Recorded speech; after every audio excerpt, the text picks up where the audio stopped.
A wide range of tires to take on any turn with confidence. TVS Eurogrip tires for a country full of turns. World cup बिल्कुल बाजू में खड़ा है। अब form को देखकर क्या कुछ आप बदलाव करना चाहेंगे? ये जो Aaron Finch, on Morgan, Steve Smith इतने रन बनाते हैं विश्व भर में, लेकिन आईपीएल में आगे क्या हो जाता है?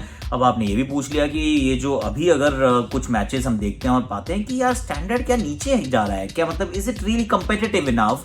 अगर ये 8 टीम में हाल है तो फिर 10 टीम में क्या होने वाला है? चेन्नई का टॉप ऑर्डर अगर फेल हुआ तो चेन्नई का क्या होने वाला है? Yes, it's that time of the week जहां पे आपके सवाल आते हैं और मेरे जवाब।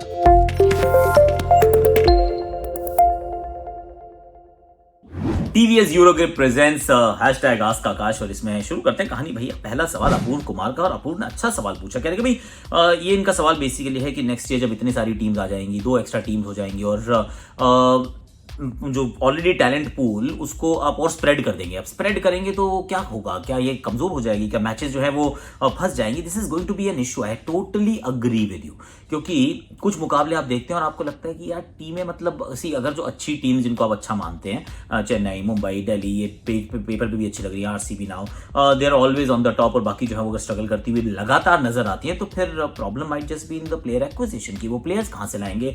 तो 4 अगर आप ओवरसीज प्लेयर्स खिलाते हैं और 7 भारतीय खिलाते हैं, उसके बावजूद अगर you not able to maintain the standard over a period of time, तो जब 10 टीम आएंगी तो क्या होगा? मेरे विचार में बीसीसीआई को बहुत सीरियसली सोचना चाहिए कि 5 ओवरसीज खिलाड़ियों को पर टीम पे अलाउ करें।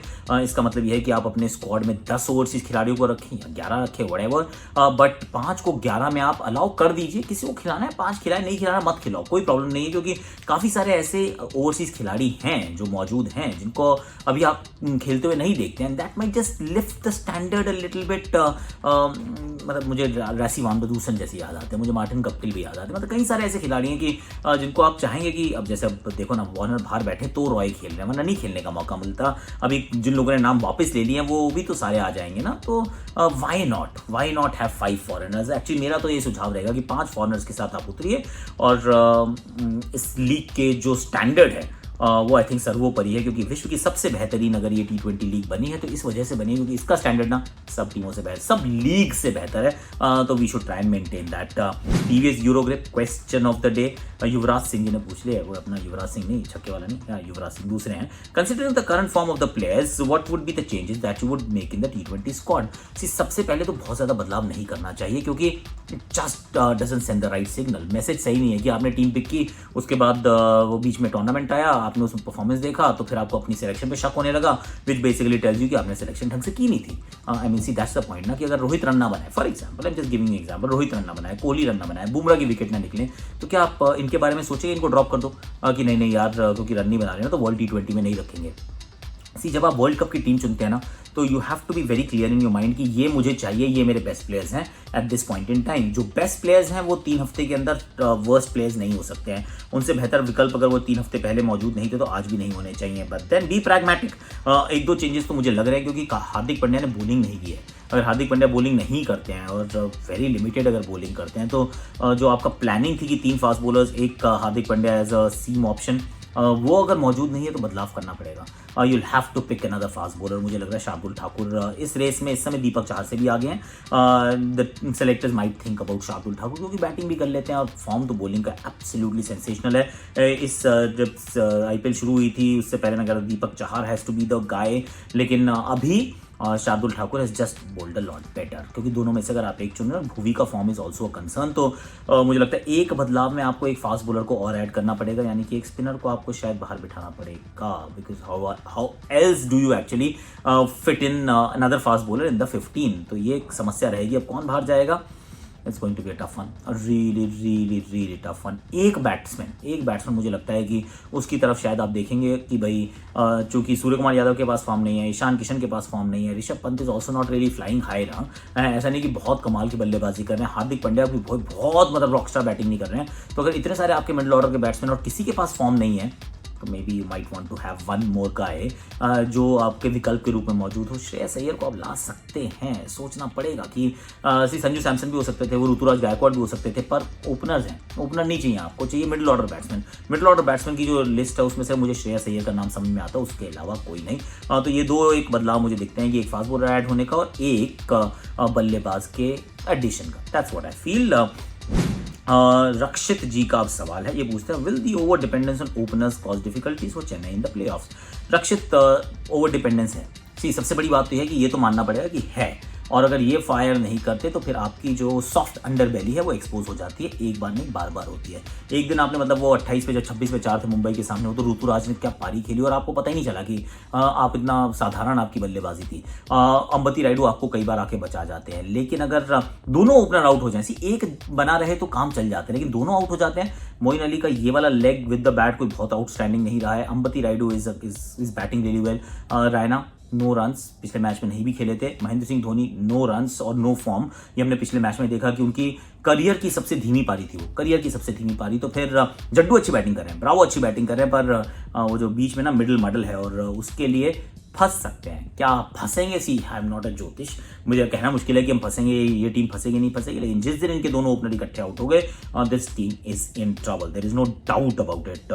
आशुतोष जी पूछ रहे हैं, ये कह रहे हैं कि how slow pitches have slow pitches given extra confidence to the bowlers that they can restrict any score if they bowl the right delivery. See Ashutosh, सारी स्लो पिचेस नहीं है यार, दुबई की पिच तो ठीक ठाक सी थी, ये अभी 2 मैच में थोड़ी सी धीमी नजर आई है, वरना तो ठीक थी। शारजा जरूर स्लो है, अबू धाबी भी शाम के मैच में 190 चेज हो गए थे 17 ओवर में। See there is little slowness in nature, वो होगी, वो तो इंडिया में भी होती है ना भाई। आप अगर एशियन कंडीशंस में मुकाबले खेल रहे हैं तो इवेंचुअली सारी पिचेस स्लो होने वाली हैं, लेकिन उसके अंदर ये नहीं है कि आप मतलब क्योंकि गेंदबाज हैं तो बहुत अच्छा हो गया अब आप बच जाएंगे, ऐसा कुछ नहीं, पिटाइयाँ खूब पड़ती हैं। Good ball is a good ball, एक अच्छी yorker is a good yorker, उसके लिए पिच की कोई महत्व नहीं है।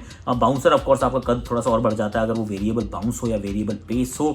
स्लोअर वन अगर ग्रिप कर रही है तो अच्छी है, लेकिन अगर नहीं कर रही तो कोई फायदा नहीं। दुबई की पहले लेग में जो शुरुआती मुकाबले थे बिल्कुल वो जो स्लोअर वन थी वो ग्रिप नहीं कर रही थी, तो slow nature does help the bowlers, पर उसके लिए भी सही जगह पे गेंदबाजी करना बहुत जरूरी है। क्योंकि जस्ट छोटा सा एग्जांपल है, आप ऐसे करके डालते हैं और स्लोअर वन, और फिर कई बार आप back of the hand slower one डालते हैं, एक हम नकल बॉल भी डालते हैं। अब ये तीनों गेंदें उतनी ही अच्छी हैं जितनी अच्छी उनका एग्जीक्यूशन है। हमने ऑफ स्पिन पे भी छक्का देखा, हमने बैक ऑफ द हैंड को भी छक्का देखा, हमने कैरम बॉल, ये क्या कहते हैं, नकल बॉल भी फुल टॉस देखी है। So it's all about just the execution is what I से। तेजस, what do you think is the reason behind Hyderabad's failure and how can they correct themselves in the upcoming season? See, Indian batting है ही नहीं यार, non existing Indian batting है। इन्होंने मनीष पांडे बहुत निवेश किया, ROI अच्छी नहीं आई। रिद्धिमान शाह ROI अच्छी नहीं आई। अगर आप देखें बाकी केदार जाधव ROI अच्छी नहीं आई। अगर आप देखें विजय शंकर ROI खराब है। प्रियम गर्ग कम मैच खेले हैं पर अगेन अभिषेक शर्मा, अब्दुल समद, बैटिंग ही नहीं है यार, सिर्फ ओवरसीज बल्लेबाजों के ऊपर ये निर्भर रहते हैं और इस बार वो नहीं चले तो खत्म हो गई कहानी। That's problem number 1। और बॉलिंग में भी ना it's not the same penetrative bowling anymore, क्योंकि भूवी के बल गेंद से हाथ से गेंद अच्छी नहीं निकल रही है, वो अच्छा नहीं कर रहे। टी नटराजन इंजर्ड हो जाते हैं तो फिर टीम का कदना वैसे ही आधा हो जाता है। तो बड़े मल्टीपल इशूज़ हैं और अगले साल रीसेट रीबूट का बटन दबाइए, राशिद खान को सिर्फ रिटेन कीजिए, केन विलियमसन को may be right to match card, और उसके बाद बिल्कुल नए सिरे से शुरुआत कीजिए और अच्छा करेगी फ्रेंचाइज, क्योंकि अच्छा करती आई है, कंसिस्टेंट है। एक खराब साल जैसे चेन्नई को खराब नहीं बना देता था, इसी प्रकार से सनराइज हैदराबाद को भी, खासतौर से बड़े ऑक्शन से पहले। चेन्नई की तो मतलब मास्टर स्ट्रोक है कि इतना अच्छा कर गए हैं, क्योंकि सेम टीम थी। हैदराबाद के पास तो स्क्रैच से स्टार्ट करने का जो मौका है, that should make them a good team. Shrey का सवाल, why do big cricketers like Steve Smith, Aaron Finch और Eoin Morgan fail to perform in the IPL when their international careers have been excellent? It's a strange one, no, बहुत strange है कि ऐसा क्यों है।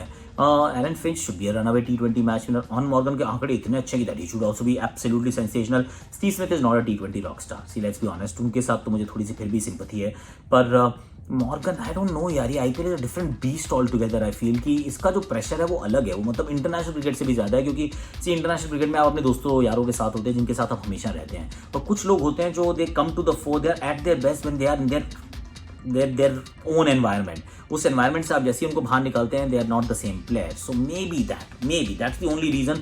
उसके अलावा स्पिन दोनों मतलब अच्छी खेलते हैं यार, खराब तो नहीं खेलते हैं। So it's a bit of a mystery कि फिंच और मॉर्गन बाकी अच्छा T20 अंतरराष्ट्रीय करियर है, पर IPL के numbers are very ordinary. Jyotiraditya, नाम ही बड़ा अच्छा त्रिपाठी साहब। Zone wise selection division of team suitable with 10 teams featuring in the next T20 league, this would make the play off race even more competitive.